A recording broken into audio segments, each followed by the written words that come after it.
अनजान कुर्बानियां में एक उस नायिका की कहानी जिसने अंग्रेजों के साथ लोहा लिया, जिसकी लगाई क्रांति की आग ने भारत में आजादी की लड़ाई की अलख जगाई, जिसने अपने राज्य की रक्षा के लिए बेटा गोद लिया क्योंकि शादी के थोड़े समय के बाद ही पति की मृत्यु हो गई थी, जो अंग्रेजों की गोद निषेध नीति के विरोध में सेना लेकर मैदान जंग में उतर आई। अगर आप कहीं इन सब तथ्यों को पढ़ने के बाद झांसी की रानी लक्ष्मीबाई के बारे में सोच रहे हैं तो आप गलत हैं। हम दरअसल कित्तूर की रानी चेन्नम्मा के बारे में बात कर रहे हैं, जिनका रानी लक्ष्मीबाई से लगभग 56 साल पहले महान भारतीय परिदृश्य पर अवतरण हुआ था। रानी चेन्नम्मा का जन्म कर्नाटक के बेलगाम में 23 अक्टूबर 1778 को हुआ था। बचपन से ही चेन्नम्मा को तलवारबाजी, घुड़सवारी और युद्ध कलाओं का शौक था। राज परिवार में जन्म होने के कारण चेन्नम्मा को अपने इन शौकों को पूरा करने का मौका भी मिला। उन्होंने इतनी शिद्दत से इन कलाओं को सीखा कि युवा होते होते अपने युद्ध कौशल की वजह से वो प्रसिद्ध हो गई। रानी चेन्नम्मा के युद्ध कौशल और योग्यता की वजह से कर्नाटक के कित्तूर राज्य के देसाई परिवार के राजा मल्लासर्ज से विवाह हुआ। कुछ समय सुख से बीता, लेकिन इसके बाद चेन्नम्मा पर दुखों का पहाड़ टूट पड़ा। राजा मल्लासर्ज मृत्यु को प्राप्त हो गए। कुछ समय बाद रानी चेन्नम्मा के पुत्र का भी देहांत हो गया। ऐसे में राज्य के सामने राजा के पद का संकट खड़ा हो गया। कित्तूर की राजगद्दी रिक्त हो गई थी, जिसे भरने के लिए रानी चेन्नम्मा ने एक पुत्र को गोद लिया। बेटा गोद लेकर राज सिंहासन के उत्तराधिकारी के तौर पर घोषणा करने पर एक समस्या पैदा हुई, जिसने रानी चेन्नम्मा को भारतीय स्वतंत्रता संग्राम की नायिका बनने का गौरव दिया। उन दिनों कर्नाटक सहित पूरे भारत पर अंग्रेजों का राज था। ब्रिटिश ईस्ट इंडिया कंपनी के गवर्नर लॉर्ड डलहौजी ने गोद निषेध नीति की घोषणा कर दी थी। इस नीति के अनुसार भारत के जिन राजवंशों में गद्दी पर बैठने के लिए वारिस नहीं होता था, उन्हें ब्रिटिश ईस्ट इंडिया कंपनी अपने नियंत्रण में ले लेती थी। दरअसल अंग्रेजों ने भारतीय राजाओं को अपदस्थ कर राज्य हड़पने के लिए इस नीति का निर्माण किया था। इस नीति की वजह से रानी चेन्नम्मा को कित्तूर की गद्दी पर गोद लिए पुत्र का बैठाना ब्रिटिशर्स को नागवार गुजरा। उन्होंने इसे नियमों के विरुद्ध बताया और रानी चेन्नम्मा को इसके लिए मना किया। पहले बातचीत द्वारा इस मुद्दे को हल करने की कोशिश की गई, लेकिन बात नहीं बनी। रानी चेन्नम्मा ने कित्तूर में हो रही ब्रिटिश अधिकारियों से बातचीत असफल होते देख बॉम्बे प्रेसिडेंसी के गवर्नर से बात करने की कोशिश की।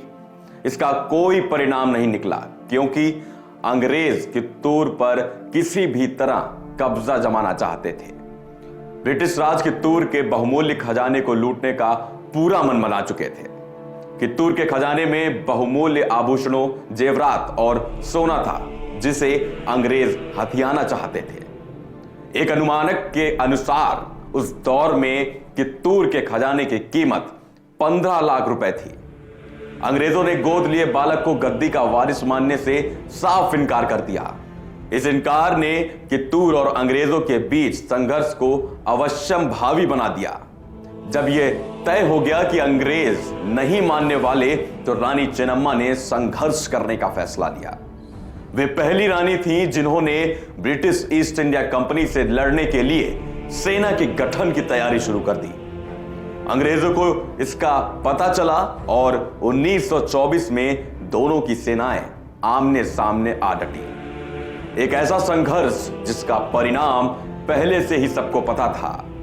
कित्तूर जैसे छोटे राज्य ने ब्रिटिश साम्राज्य को चुनौती दी थी, लेकिन यह मामला नतीजे का नहीं, आजादी से जीने और मरने का था। रानी चेन्नम्मा ने फैसला किया, या तो वे आजाद जिएंगी, नहीं तो लड़कर मरेंगी। इस लड़ाई में अंग्रेजों ने भारतीय महिला के युद्ध कौशल को देखा। पहले पहल तो उनके होश उड़ गए, लेकिन बाद में पीछे से आने वाली मदद ने उनको संभाल लिया।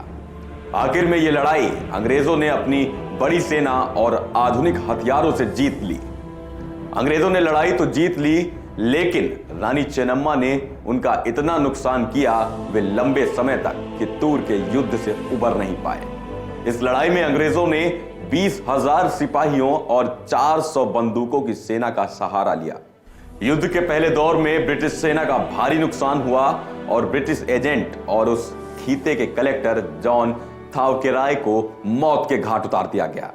चेन्नम्मा के मुख्य सेनापति बलप्पा ने ब्रिटिश सेना को एक बार तो पीछे हटने पर मजबूर कर दिया। ब्रिटिश सेना के दो प्रमुख अधिकारियों सर वॉल्टर इलियट और मी स्टीवेंसन को गिरफ्तार कर लिया गया। इस दौर की लड़ाई के बाद ब्रिटिश अधिकारियों ने समझौते की मांग की और समझौते के तहत इन दोनों अंग्रेज अधिकारियों को रिहा कर दिया गया। युद्ध को टाल दिया गया। इसी बीच दूसरे अंग्रेज अधिकारी चैपलिन ने दूसरे मोर्चे पर लड़ाई जारी रखी। दूसरे दौर में भी कित्तूर की सेना ने बहादुरी दिखाई और सोलापुर के सब कलेक्टर मुनरो लड़ते हुए मर गए।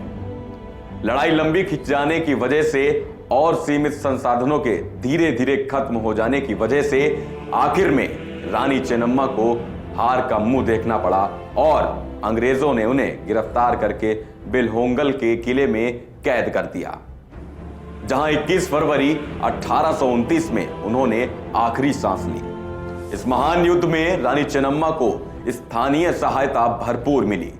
अपनी बहादुरी के लिए कर्नाटक के लोगों ने उन्हें नायिका की तरह पूजा जाता है। उनकी याद में 22 से 24 अक्टूबर को हर साल कित्तूर उत्सव मनाया जाता है। उनके सम्मान में नई दिल्ली के पार्लियामेंट हाउस में उनकी मूर्ति भी स्थापित की गई है। इसके अलावा कर्नाटक में भी रानी चेन्नम्मा को सम्मान देने के लिए उनकी मूर्तियां बेंगलुरु और कित्तूर में बनवाई गई हैं। आज भी कित्तूर का राजमहल और दूसरी ऐतिहासिक इमारतों में इस महान महिला की वीरता के साक्ष्यों को देखा और महसूस किया जा सकता है। उन्होंने जो आजादी की अलख जगाई, उससे ढेरों अन्य लोगों ने प्रेरणा ली। रानी चेन्नम्मा के योगदान को कभी भुलाया नहीं जा सकता। वे न सिर्फ महिला शक्ति का प्रतीक हैं, बल्कि वे प्रेरणा स्रोत भी हैं कि अपनी शर्तों पर जीवन जीने के लिए कोई भी मूल्य कम ही होता है। आज के इस एपिसोड में इतना ही। बाकी अगले एपिसोड में मिलते हैं एक नई कहानी के साथ। तब तक के लिए जय हिंद, जय भारत।